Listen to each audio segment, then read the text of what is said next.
Hello बच्चों, बेटे कैसे हो आप लोग। आप लोगों का स्वागत किया जाता है आज की कक्षा के अंदर। आज हमारा जो अध्ययन विषय रहेगा वो रहेगा संगठन।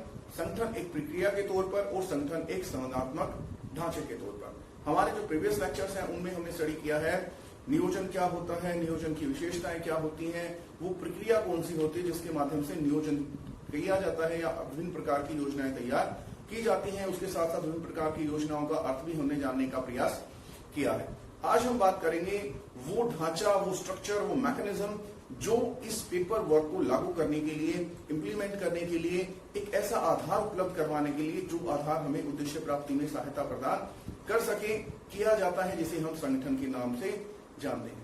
बेटे संगठन एक प्रक्रिया भी है उस ढांचे को विकसित करने की, और वो ढांचा भी स्वयं संगठन ही कहलाता है। जब संगठन को प्रक्रिया के तौर पर परिभाषित किया जाता है तो हमें बताना पड़ेगा संगठन से अभिप्राय उस प्रक्रिया से है जिसके माध्यम से संस्था द्वारा किया जाने वाला समस्त कार्य छोटी या मानक इकाइयों में विभाजित करते हुए उन मानक इकाइयों का गठन उनकी प्रकृति की समानता के आधार पर विभागों में करते हुए इन विभागों को समन्वित करने से है या संबंधात्मक ढांचे में बांधने से है, जिसमें हमें ये पता रहे कि कौन अधिकारी है या कौन अधीनस्थ है, जो हमारे कार्य निष्पादन को सरल एवं आसान बना दे, कार्य निष्पादन को सफलतापूर्वक किया जा सके। और ये जो संगठन प्रक्रिया है इसी का ही परिणाम होता है हमारा संबंधात्मक ढांचा, जिसमें सभी पद एक दूसरे के साथ अधिकार एवं दायित्व संबंधों में बंधे होते हैं और इसी के माध्यम से उन्हें अपनी अथॉरिटी का और अपने रिस्पॉन्सिबिलिटी का एहसास होता है कि किस पद पे क्या कार्य किया जाएगा और वो पद कितने अधिकार रखता है, किसके साथ उसे किस प्रकार का कम्युनिकेशन या संचार करना है। दैट मीन्स कहाँ से उसको ऑर्डर मिलेगा और किन पदों को वो ऑर्डर देने के लिए अथॉरिटी अपने पास रखता है। अब हम बात करते हैं उन विशेषज्ञों के शब्दों की जिन्होंने संगठन को परिभाषित किया है प्रक्रिया के तौर पर भी और एक संबंधात्मक ढांचे के तौर पर भी। सबसे पहले बात करते हैं professor L H. Haney. Louis Henry Haney ने क्या कहा है, organization is a process of harmoniously arrangement of specialized part for accomplishment of common purpose. That means उन्होंने कहा कि किसी विशेष उद्देश्य या उद्देश्यों की प्राप्ति के लिए विशेष अंगों को मैत्रीपूर्ण संयोजन ही संगठन कहलाता है। ये विशेष अंग क्या है बेटे, ये एडजस्टमेंट ऑफ स्पेशलाइज्ड पार्ट क्या है, हमारे डिपार्टमेंट्स हैं जिनको हमें इस प्रकार से एक दूसरे के साथ समन्वित करना पड़ता है, अरेंज करना पड़ता है उनकी लोकेशन को, ताकि हम एक लॉजिकल ऑर्डर के अंदर, एक प्रोसेस के अंदर सभी कार्यों का निष्पादन कर सकें। जैसे सबसे पहले हमें फाइनेंस डिपार्टमेंट को या एचआर डिपार्टमेंट को रखना चाहिए, उसके बाद हमारा परचेज डिपार्टमेंट रहेगा जो कच्चे माल को खरीदेगा, फिर उत्पादन विभाग रहेगा जो उसको तैयार माल में परिवर्तित करेगा, फिर हमारा मार्केटिंग डिपार्टमेंट आ जाता है जहां पैकेजिंग वगैरह का कार्य, एडवर्टाइजमेंट वगैरह का कार्य किया जाता है, फिर हमारा सेल्स डिपार्टमेंट आता है। तो इस प्रकार हम लॉजिकल ऑर्डर में उनको अरेंज करें ताकि कार्य निष्पादन को हम सरलता से सफलतापूर्वक निष्पादित कर सकें। फिर हमारी दूसरी परिभाषा आती है हेमन। हेमन ने क्या कहा बेटे, organization is a structural framework within which various efforts are coordinated and related to each other. एक संगठनात्मक या ढांचागत प्रणाली है जिसके माध्यम से विभिन्न क्रियाओं को या विभिन्न प्रयासों को एक दूसरे के साथ समन्वित तथा संबंधित किया जाता है। मतलब हमने एक स्ट्रक्चर, एक फ्रेमवर्क, एक ढांचा तैयार करना है जिसके अंदर हमें विभिन्न पदों को उनके द्वारा उनके अंदर निहित अधिकार एवं दायित्व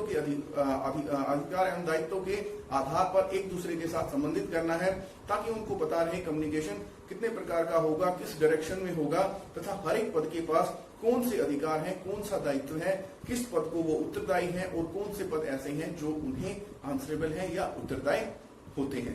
इसी को हम क्या बोलते हैं, इस संगठनात्मक ढांचे को या इस ढांचागत प्रणाली को ही हम संगठन प्रक्रिया बोलते हैं जब इसका विकास करते हैं। फिर बात करते हैं मैकफर्लेन ने कैसे डिफाइन किया है। उन्होंने कहा है it is an identifiable group of persons, identifiable group of persons who are working together for accomplishment of common goal. उन्होंने कहा ये एक व्यक्तियों का विशेष समूह है जो एक दूसरे के साथ मिलकर किसी निश्चित उद्देश्य को प्राप्त करने के लिए कार्यरत होते हैं, उसको हम बोलते हैं संगठन। अब हम बात करते हैं संगठन की विशेषताएं क्या होती हैं और अगर हम संगठनात्मक ढांचे का विकास कर लें तो इसका हमें क्या लाभ मिलेगा। सबसे पहले विशेषता होती है डिवीजन ऑफ वर्क, कार्य का विभाजन। इतना सारा कार्य अगर हम उसको विभाजित नहीं करेंगे परफॉर्मेबल यूनिट्स के अंदर तो हमें हमेशा ही कंफ्यूजन रहेगा कि किस व्यक्ति को, किस विभाग को क्या कार्य करना है, डुप्लीकेशन ऑफ वर्क होगा, वेस्टेज ऑफ टाइम होगा, कंफ्यूजन होगा, हमारे यहाँ अनार्ची होगी, कोई किसी की बात को नहीं मानेगा, डिसिप्लिन को एस्टैब्लिश नहीं किया जा सकेगा। इसलिए हम क्या करते हैं, जो समस्त कार्य समूह है हमारा, उसको छोटी छोटी कार्य इकाइयों में बांट लेते हैं। कार्य इकाइयों को उनकी प्रकृति की समानता के आधार पर हम विभागों में संगठित करते हैं और इन विभागों को फिर एक दूसरे के साथ समन्वित किया जाता है ताकि रोल और goal clarity, authority and responsibility relationship हम स्थापित कर सके, डिसिप्लिन रह सके, डुप्लीकेशन ऑफ वर्क ना हो, हमारी ऑर्गेनाइजेशन के अंदर डिसिप्लिन बना रहे, कोऑर्डिनेशन हमें प्राप्त हो और कोऑपरेशन भी हमें उसके साथ साथ मिले ताकि हम अपने कार्य को अच्छे ढंग से, सरलता से और सक्षम रूप से निष्पादित कर सकें। दूसरी हमारी विशेषता है कोऑर्डिनेशन, मतलब समन्वय स्थापित होना। जब हम कार्य को विभाजित कर लेते हैं यूनिट्स के अंदर, पोस्ट के अंदर या डिपार्टमेंट्स के अंदर, फिर हमें डिपार्टमेंट्स को एक दूसरे के साथ इंटरलिंक करना पड़ता है, एक दूसरे के साथ संबंधित करना पड़ता है ताकि कार्य निष्पादन में किसी प्रकार की बाधा उत्पन्न ना हो। फिर आता है plurality of persons, that means अकेले व्यक्ति को हम संगठन नहीं बोल सकते। संगठन एक व्यक्तियों का समूह है और उसको भी संगठन बोलने के लिए एक और विशेषता होनी चाहिए, दैट इज कॉमन ऑब्जेक्टिव। अगर ये व्यक्तियों का समूह किसी सामान्य उद्देश्य या उद्देश्यों की प्राप्ति के लिए एक साथ मिलकर कार्य नहीं करता है, तब भी हम इसे ऑर्गेनाइजेशन या संगठन नहीं बोल सकते हैं।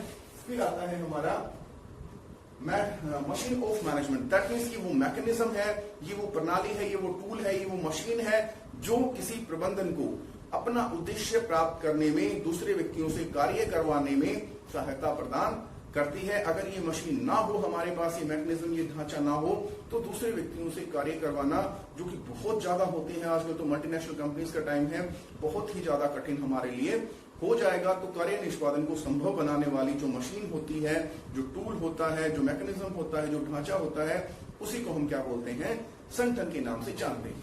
फिर आता है क्या लाभ होते हैं हमें, बेनिफिट ऑफ स्पेशलाइजेशन, विशिष्टीकरण का हमें लाभ मिलता है। देखो हमने क्या किया, पूरे कार्य को छोटी छोटी इकाइयों में बांट दिया।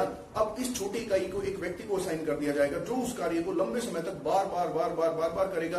अगर एक व्यक्ति लंबे समय तक बार बार एक ही कार्य को करता है तो उसे उस कार्य में विशिष्टीकरण प्राप्त होता है, स्पेशलाइजेशन अचीव हो जाता है और वो उस कार्य को कम से कम समय में, कम से कम लागत पर, अच्छी गुणवत्ता के साथ निष्पादित कर पाएगा। इसके साथ साथ हमने क्या किया, वो कार्य समूह, वो कार्य इकाइयां जो एक ही प्रकृति की हैं, उनको एक विभाग के अंदर हमने संगठित कर दिया। तो वो व्यक्ति उसी तरह के बाकी कार्य को भी चेक करता रहेगा कि मेरे कार्य से संबंधित, जैसे बुक कीपर है, बुक कीपर अकाउंटेंट के कार्य को भी देखता रहेगा, ऑडिटर के कार्य को भी देखता रहेगा, जो वाउचर कीपर्स है उसके कार्य को भी देखता रहेगा। तो उसको अपने कार्य के साथ साथ संबंधित कार्यों का भी ज्ञान हो जाएगा और उसे एक बहुत बड़े क्रिया समूह का ज्ञान हो जाएगा, जिसकी वजह से उसका प्रमोशन भी हमारा निश्चित ही हो जाता है, क्योंकि हम उसको ट्रांसफर भी करते रहते हैं, जो को रोटेट भी करते रहते हैं, या फिर उनको फिर प्रमोट कर दिया जाता है जब उन्हें उस सारे के सारे कार्य समूह का ज्ञान प्राप्त हो जाता है।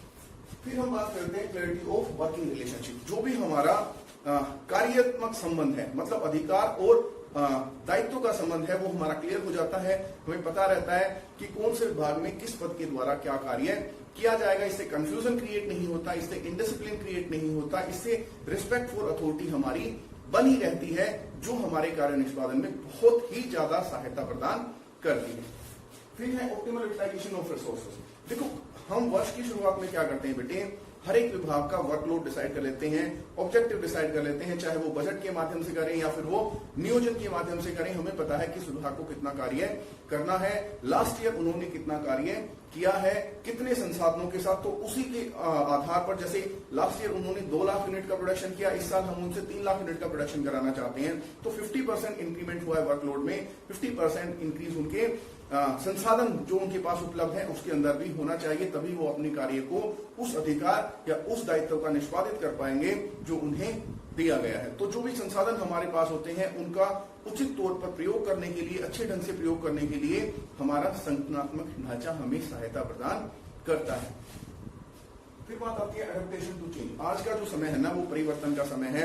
हर रोज हमारे बाह्य वातावरण में भी और आंतरिक वातावरण में भी बहुत सारे चेंजेस होते रहते हैं। अगर कोई अकाउंट से रिलेटेड टेक्नोलॉजी चेंज हो गई या प्रोडक्शन से रिलेटेड टेक्नोलॉजी चेंज हो गई या एचआर डिपार्टमेंट से रिलेटेड टेक्नोलॉजी चेंज हो गई या कुछ नए पद क्रिएट हो गए, तो उस समय हमें पता रहेगा कि कौन सा विभाग ऐसा है जो इससे सबसे ज्यादा प्रभावित होने वाला है, या कुछ परिवर्तन ऐसे होते हैं जिससे पूरी की पूरी संस्था एक साथ प्रभावित हो जाती है। ऐसे परिवर्तन की आशा या एक्सपेक्टेशन बहुत ही कम होती है, जबकि विभाग संबंधी या कार्य संबंधी परिवर्तन हमारे हर रोज होते रहते हैं। इससे हमें ये पता लगता है कि कौन से विभाग में हम परिवर्तन को इंट्रोड्यूस करें, चेंज को इंट्रोड्यूस करें, ताकि बाकी जो डिपार्टमेंट है वहां से किसी प्रकार का रेजिस्टेंस ना आए, उनका कार्य हमारा सुचारू रूप से चलता रहे, किसी प्रकार से बाधित ना हो। तो जो चेंजेस हैं, जो परिवर्तन है, उनको लागू करने में, उनको अडॉप्ट करने में हमें सहायता प्रदान करता है अगर हमने कार्य को उचित तौर पर विभाजित कर रखा है पहले से ही।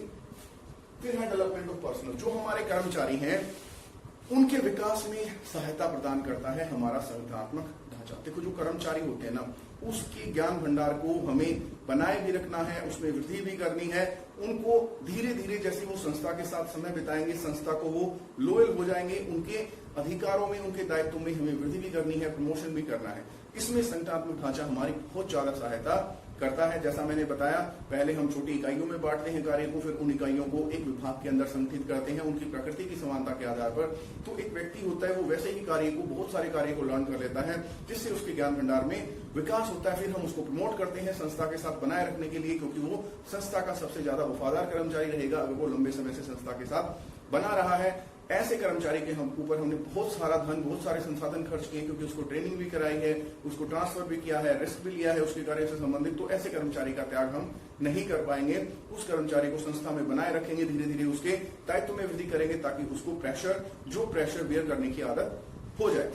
फिर हम फाइनली बात करते हैं फैसिलिटेट एक्सपेंशन एंड ग्रोथ। अगर हम संस्था के व्यवसाय को बढ़ाना चाहते हैं, नए व्यवसाय को आरंभ करना चाहते हैं, तो यही जो कर्मचारी हैं जिनका विकास हमने किया है, जो हमारे कॉन्फिडेंशियल हैं, विश्वसनीय हैं, इन्हीं कर्मचारियों की सहायता से हम नए व्यवसाय को या नई इकाई को स्थापित करते हैं। क्योंकि जब कोई नया व्यवसाय हमें स्थापित करना होता है तो वहां हमें अनुभवी प्रबंधकों की और वफादार प्रबंधकों की आवश्यकता होती है, ताकि हमारी सिक्रेसी लूज ना हो। तो ये हमारा सारा कुछ संगठन के बारे में है। संगठन क्या होता है, संगठन की विशेषताएं क्या होती हैं, और संगठन अगर हम कार्य विभाजन कर लें, उसको समन्वित कर लें, तो हमें इसका आने वाले समय में क्या लाभ मिलता है। अब नेक्स्ट लेक्चर में हम स्टडी करने वाले हैं संगठन की प्रक्रिया को डिटेल से। उसके अलावा जो हमारे औपचारिक और अनौपचारिक संगठन होते हैं उनके विषय में हम आप लोगों से आशा करते हैं कि आप लोगों को लेक्चर जरूर पसंद आया होगा। चैनल को सब्सक्राइब करना ना भूलें, वीडियो को शेयर करें, लाइक करें, और हमें कमेंट भी डालें। बेटे, कमेंट आप लोग डालते ही नहीं है। अगर आप लोगों को कोई